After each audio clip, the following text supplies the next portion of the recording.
Welcome to this edition of the Dad Jokes Explained episode. My name is Graeme Klass, and I'm the producer of the Daily Dad Jokes podcast. Each week, we examine a set of dad jokes and explain them what makes them so funny. Our aim is to arm you with information on delivering your own dad jokes to your friends and family, so you can further spread the laughs and groans. Let's get to it. I was fishing with my dad and not having a great time. I said to him, "My feet are wet and it smells terrible." "Yeah," my dad replied, "I'm in the same boat." The humour lies in the double meaning of "I'm in the same boat."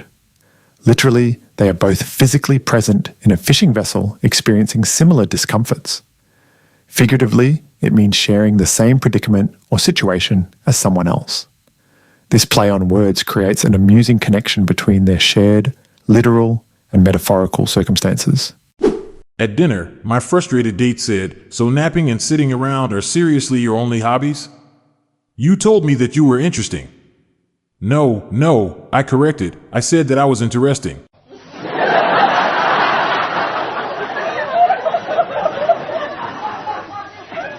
This joke hinges on a pun involving the phrase interesting, which sounds like interesting. The humour arises from the misinterpretation of this homophonic play. The date expected to meet someone with engaging hobbies, but instead encountered someone who enjoys relaxation activities. I told my wife I'd like to be cremated. She made an appointment for next Tuesday. The humour in this joke stems from an exaggerated literal interpretation.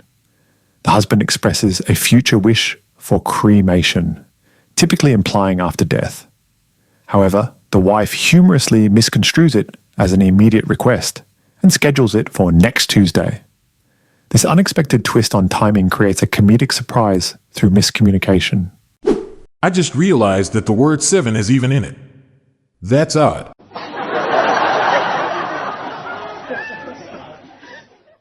The humour in this joke comes from a play on the words even and odd.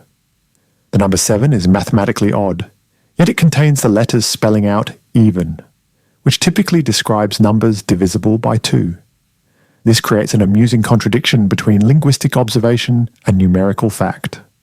The punchline cleverly uses wordplay to highlight this unexpected discrepancy. A pirate got his lost hand replaced with a cheap metal prosthetic. Now all the other pirates call him Crap Tin Hook.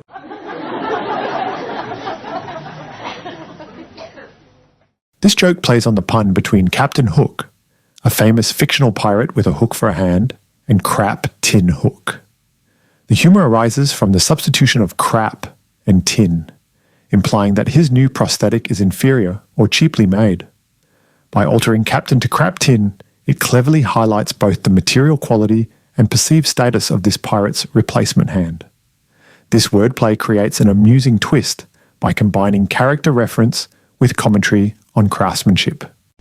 Someone just called my phone. They sneezed, coughed, and then hung up. I'm getting tired of these cold calls.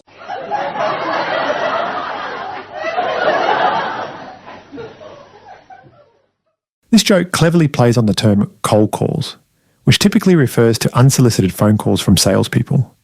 The caller's sneezing and coughing suggest they have a cold, humorously turning the phrase literal. By combining this with an unexpected twist, it creates a pun that blends two unrelated concepts into one amusing scenario. I like my women like I like my chances with them. Slim.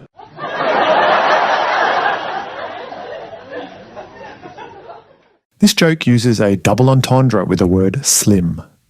It humorously compares preferences for women to the speaker's likelihood of success, both described as slim. The punchline relies on this dual meaning to create an amusing self-deprecating twist. By juxtaposing romantic aspirations with low odds, it cleverly highlights comedic irony in personal expectations. I've changed all my passwords to incorrect. Now when I type in the wrong password, the computer tells me my password is incorrect.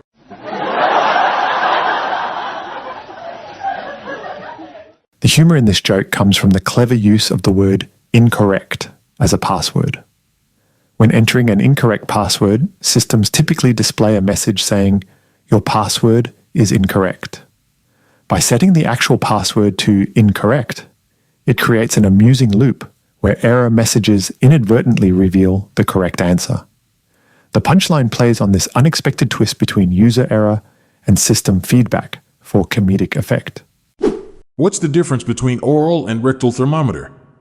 The taste.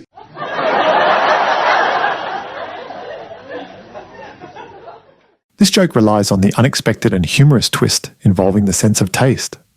Oral thermometers are intended for mouth use, while rectal ones measure temperature from a different body area. The punchline suggests an unpleasant scenario where someone mistakenly tastes each type, highlighting their fundamental difference in application. By playing with this unlikely situation, it creates comedic shock value through absurdity and surprise. What's the most patriarchal country in the world? Yemen.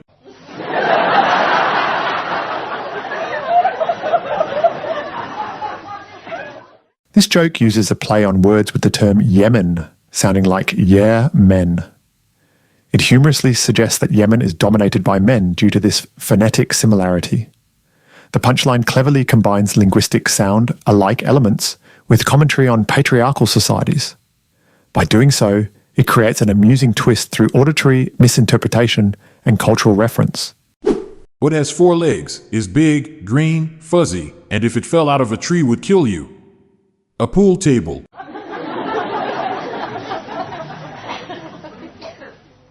The humor in this joke comes from subverting expectations. The setup describes a seemingly living creature, leading the listener to anticipate an animal. However, the punchline reveals an inanimate object, an unexpectedly heavy and dangerous pool table. This twist between expectation and reality creates comedic surprise through absurdity and misdirection. Today I decided to go visit my childhood home. I asked the residents if I could come inside because I was feeling nostalgic, but they refused and slammed the door in my face. My parents are the worst.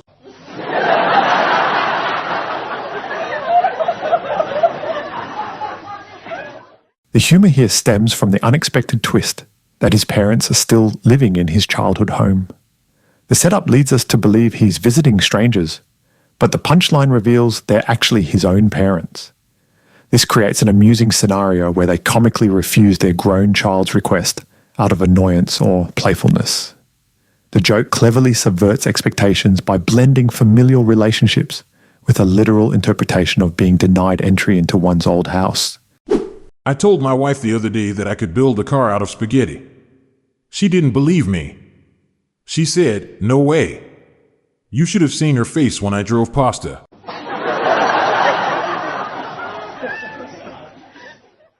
This joke hinges on a pun involving pasta and past her. The setup creates an absurd scenario where the listener imagines a car made of spaghetti. The punchline cleverly plays with language, transforming disbelief into surprise as the speaker humorously claims to have driven beyond his wife's expectations using wordplay. Every morning I announce to my family that I'm going running, but then I don't go. It's a running joke.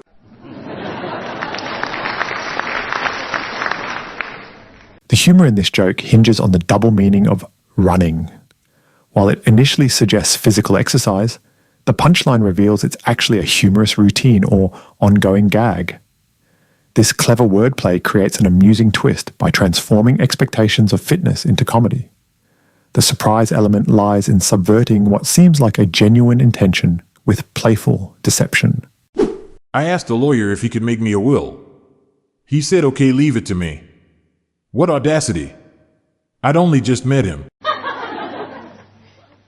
This joke plays on the phrase, "leave it to me," which has a double meaning. In legal terms, it refers to bequeathing something in a will, while colloquially, it's an offer of assistance. The humor arises from the lawyer's response being interpreted as both professional advice and an audacious proposal for inheritance. This unexpected twist between expected help and perceived presumptuousness creates comedic surprise through wordplay. Why didn't the teddy bear eat its dinner? Because it was stuffed.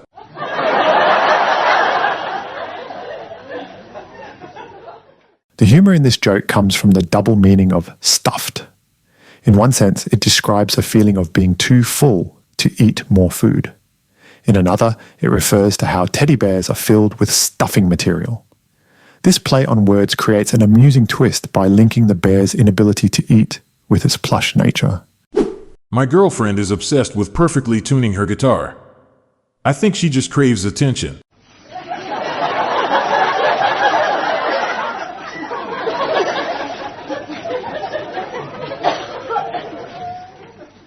The humour in this joke arises from the play on words between craves attention and craves attention. Guitar strings require precise tension for proper tuning, while craving attention refers to seeking notice or admiration. The punchline cleverly combines these concepts by suggesting her focus on guitar tuning is actually a desire for something more personal. My wife told me to go Sherwin-Williams and get thinner. I don't have the heart to tell her Sherwin-Williams is not a gym. The humour in this joke comes from a misunderstanding between thinner as a paint product and the concept of losing weight. Sherwin-Williams is known for selling paints, including products like paint thinner, rather than being associated with fitness or gyms. The punchline plays on the wife's suggestion to visit Sherwin-Williams for thinner, which her husband amusingly misinterprets as an instruction related to physical fitness. This creates comedic irony through wordplay and situational confusion. My local hospital is offering a free bowling game with every blood donation. It gives me pins and needles just thinking about it.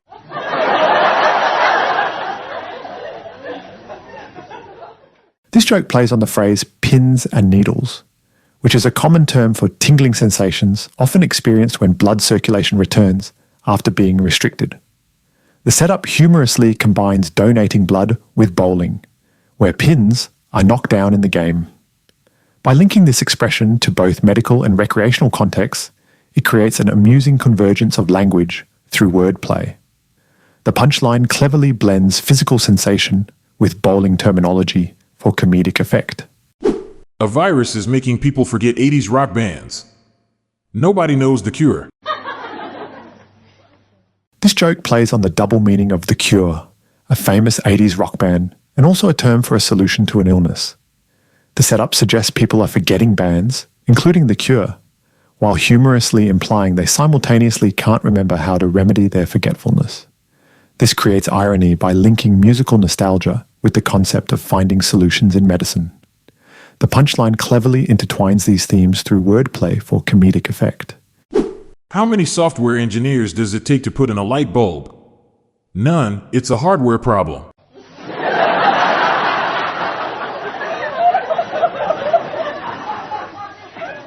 This joke plays on the stereotype that software engineers focus solely on software issues, leaving hardware tasks outside their expertise. The setup mimics a common "how many people does it take" joke format, expecting an answer about teamwork or complexity. Instead, the punchline humorously deflects responsibility by labeling changing a light bulb as irrelevant to their skill set. This unexpected shift from anticipated collaboration highlights comedic irony through professional boundaries and job roles. And that wraps up another episode of Daily Dad Jokes Explained. May these jokes inspire your own groan-worthy moments.